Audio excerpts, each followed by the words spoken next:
6 জানুৱাৰী আমি যেটো গিভঅৱে কৰিছিল এই গিভঅৱেৰ আজি ৰিজাল্টবিলাক দিব লাইছো ৰিজাল্টৰ ভিতৰত আমি 20 জন প্ৰথমতে আমি 20টা এনাউন্সমেন্ট কৰিব ওলাইছো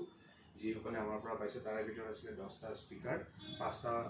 ওয়াচ আৰু 5টা এয়াৰবাডছ আমি হেকিটা নামবিলাক ক'ব ওলাইছো নামবিলাক আমাৰ স্ক্ৰিনত আপোনালোকে দেখা পাব যিসকলে আমাৰ প্ৰাইজবোৰ পাইছে তেখেতসকলক আমি গিফ্টবিলাক কাৰণে আমি মেছেজ কৰিম তেখেতসকলে আমাৰ ইয়াতে ষ্টৰত আহিও কালেক্ট কৰিব পাৰিব আৰু যদি কোনোবা দূৰৰ আছে তেনেহ'লে আমাক তাতে মেছেজ ৰিপ্লাইত আমাৰ এড্ৰেছটো দি দিলে আমি তেখেতসকলক কুৰিয়াৰ কৰি দিম আৰু বহুত এনেকুৱা আছিলে যিসকলে আমাক বহুত ভাল ভাল কমেণ্ট কৰিছিলে পেজটো শ্বেয়াৰো কৰিছিলে কিন্তু তেখেতসকলে আমাক ফ'ল' কৰা নাছিলে ফ'ল' নকৰাৰ কাৰণে আমি তেখেতসকলক ইয়াৰ পৰা গুচাই দিছোঁ ডিছকুৱালিফাই কৰিছোঁ চ' নেক্সট আমি আৰু 5জন